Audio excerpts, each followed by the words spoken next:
15 years ago, my uncle died from cancer. It had been his second bout.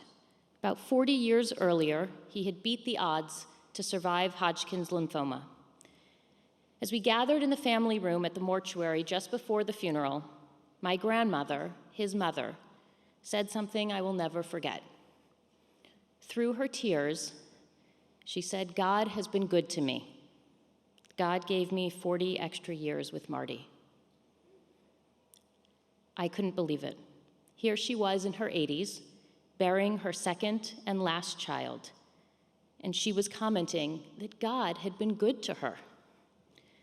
The truth is, she had every right to be angry with God. Her daughter had died many years earlier as a young woman. Her husband had also died young, and now her son, with whom she was very close, had died in his 60s. I couldn't begin to imagine her pain. Yet as she sat there with tears in her eyes, she had the strength to believe that God had been good to her.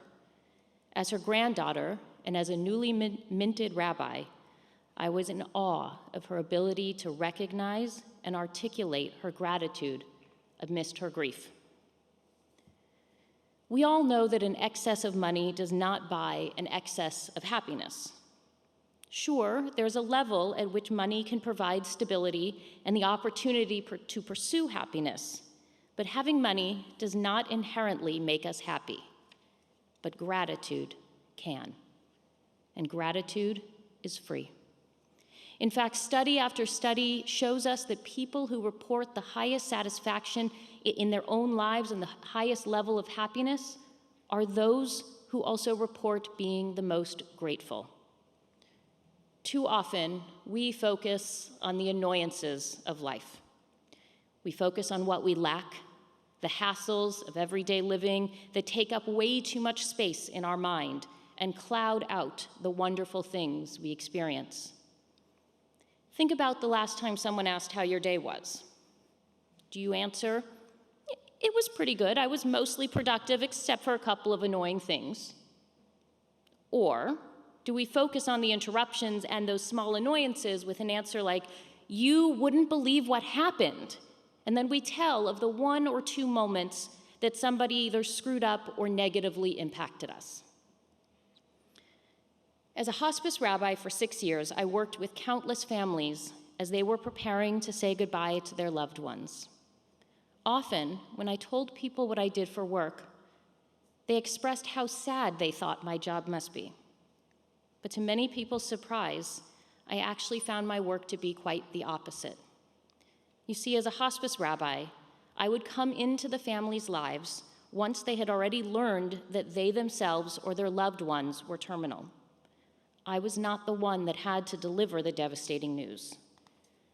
I was the one that had the holy task of helping them make sense of it. Whether I was working with the patient themselves or with their family members, my job, my holy job, was to help identify the meaning they had had in their lives. When faced with the end of life, we are much more apt to let go of our struggles and to focus on the important and beautiful parts of our life. This doesn't mean ignoring the true sadness or hardships we faced, but choosing to focus on the meaning and the beauty. In Everyday Holiness, Alan Moranis writes about gratitude. When you open yourself to experience the trait of gratitude, you discover with clarity and accuracy how much good there is in your life. Whatever you are lacking, you will still be missing. And of course, in reaching for gratitude, no one is saying you ought to put on rose-colored glasses to obscure the shortcomings. The Hebrew term for gratitude is hakarat hatov, which means literally recognizing the good. The good is already there. Practicing gratitude means being fully aware of the good that is already yours. If you've lost your job but you have your family and health, you have something to be grateful for. If you can't move around except in a wheelchair, but your mind is as sharp as ever, you have something to be grateful for. If you've broken a string on your violin and you still have 3 more, you have something to be grateful for. What Alan Moranis is teaching is that we have a choice. We have a choice whether to focus on what we lack or the blessings that are present in our lives. In that moment, 15 years ago, my grandmother chose to focus on the extra 40 years my uncle had after beating his first bout of cancer, rather than all the years he would miss by his untimely death. As we reach the end of every funeral, we say the Kaddish. I often explain to the mourners present that this is a prayer of gratitude and exaltation. At a time when we want to look to the heavens and say, "How could you?" or "Why?" we are instead instructed to look to the heavens and say, "Thank you. Thank you for putting this person into my life." Why do we take time to thank God when our instincts might be to curse God? Because ultimately our sadness is the result of the beauty that that person brought into our lives. If that person had been insignificant in our lives, then our feelings of loss would be insignificant. Only because that person was meaningful to us do we mourn their absence. And so we thank God for creating the person and putting them into our lives, because whether they were in our lives for many years or far too few, their presence enriched our lives. So while there is sadness in their passing, there is also gratitude in their living. This week, we will read the penultimate portion of the Torah, Ha'azinu.